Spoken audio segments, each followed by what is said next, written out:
Pranams and a very good evening to everyone. Welcome to this evening session of Being Heartful Every Day. We are in our 29th week and day 198. The quality of the week being surrender. We move ahead into the session today with a gentle reminder for ourselves to share the link of masterclasses with our near and dear ones to spread the message of our beloved Master.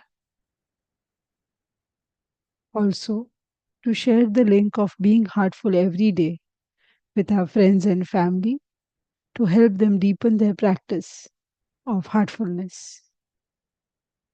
With this reminder, let us now go into the reading of the day. We would like to continue where we left yesterday with the article Becoming Whole by Daji, where we were exploring on the fourth yama, that is moderation.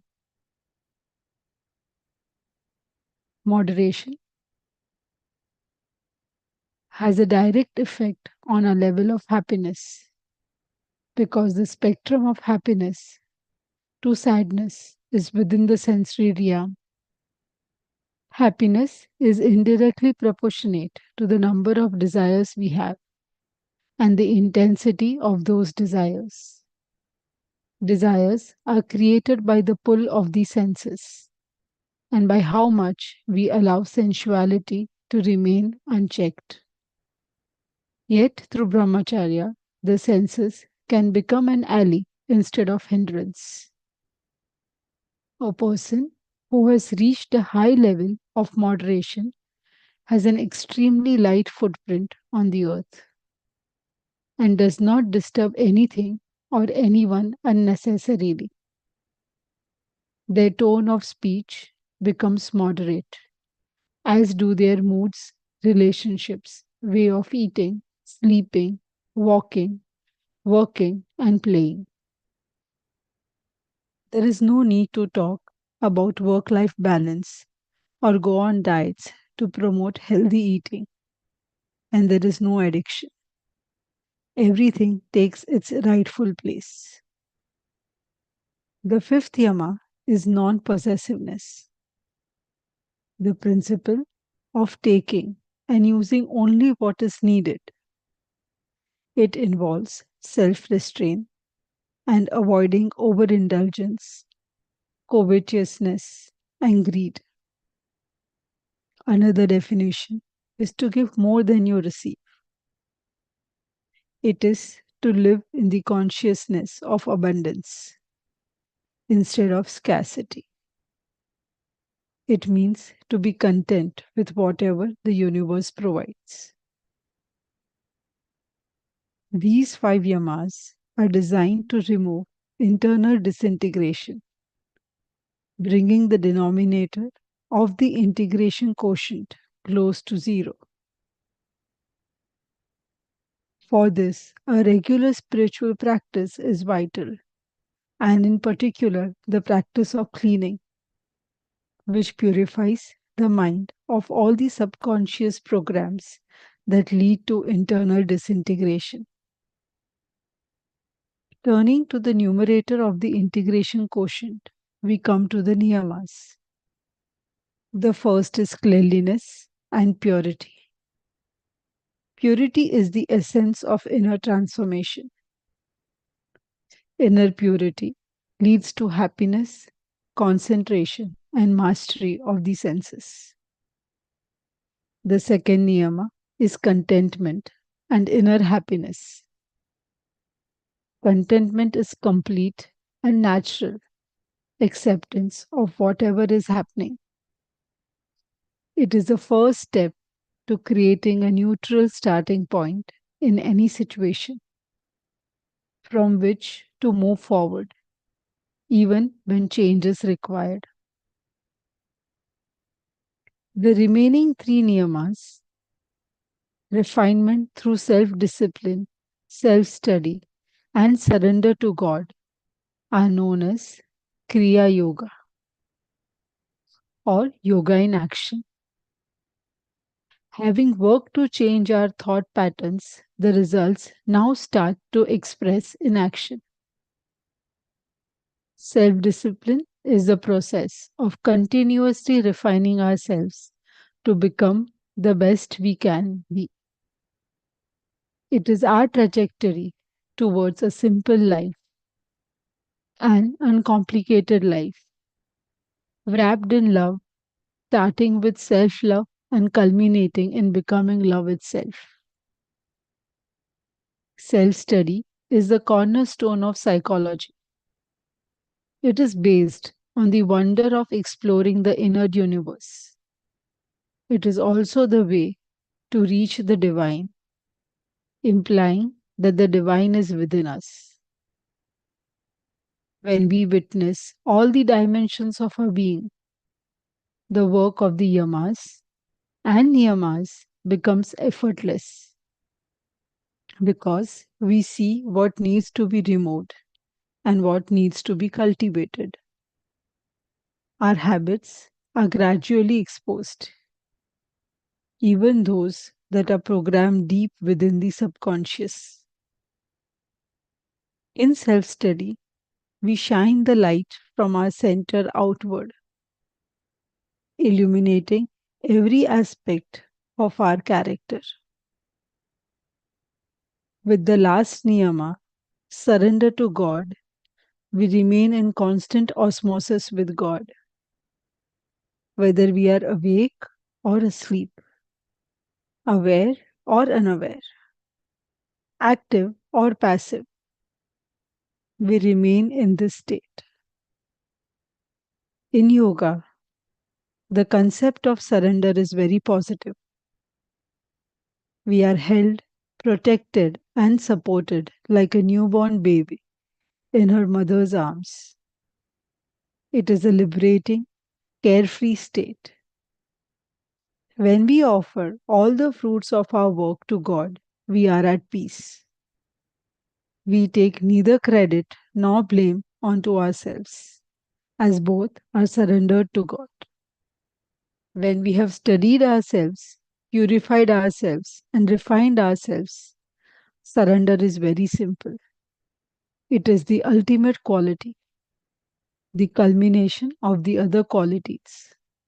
The roots of enlightenment arise in absolute surrender. The development of all these qualities is possible through heartfulness meditative practices. You may even say it happens automatically when yogic transmission is present, although efforts and interest are required. I hope you will try it for yourself and experience what unfolds. It is a sure method for individual and communal integration and evolution, bringing joy and purpose to life with love and respect. Daji. Let us take a pause here and prepare ourselves for the universal prayer.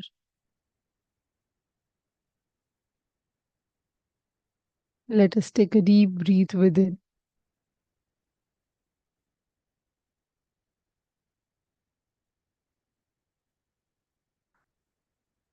and breathe out.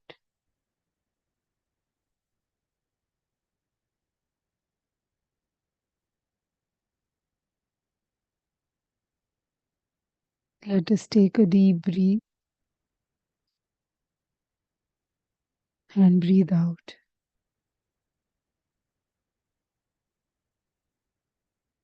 Feel connected to the innermost core of our being.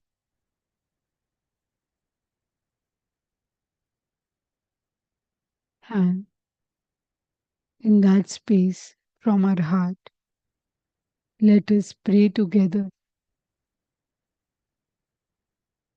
that all brothers and sisters are being filled with love and devotion, and real faith is growing stronger in them.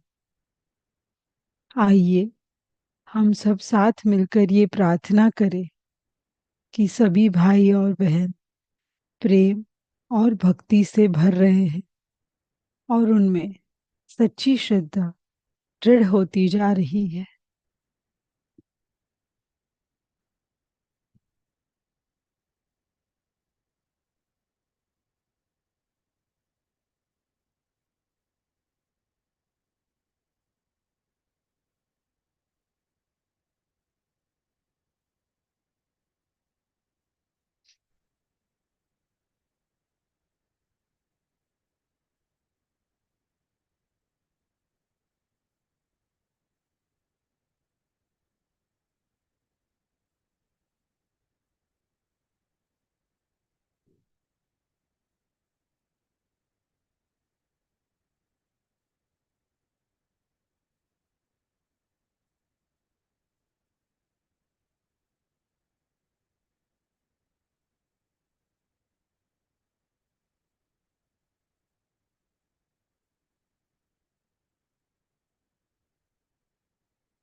Very gently and very slowly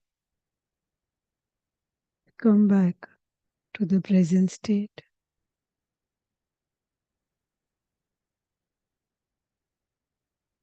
When you feel comfortable, you may gently open your eyes.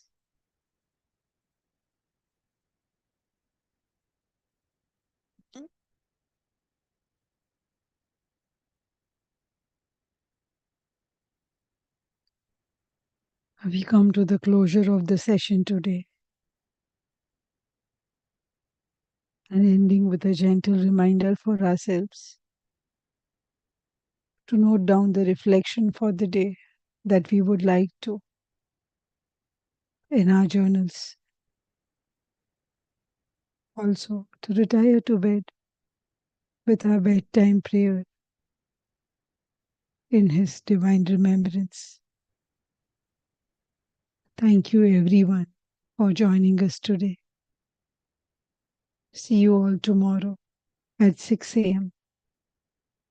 हमारे साथ जुड़ने के लिए आप सभी का बहुत बहुत धन्यवाद।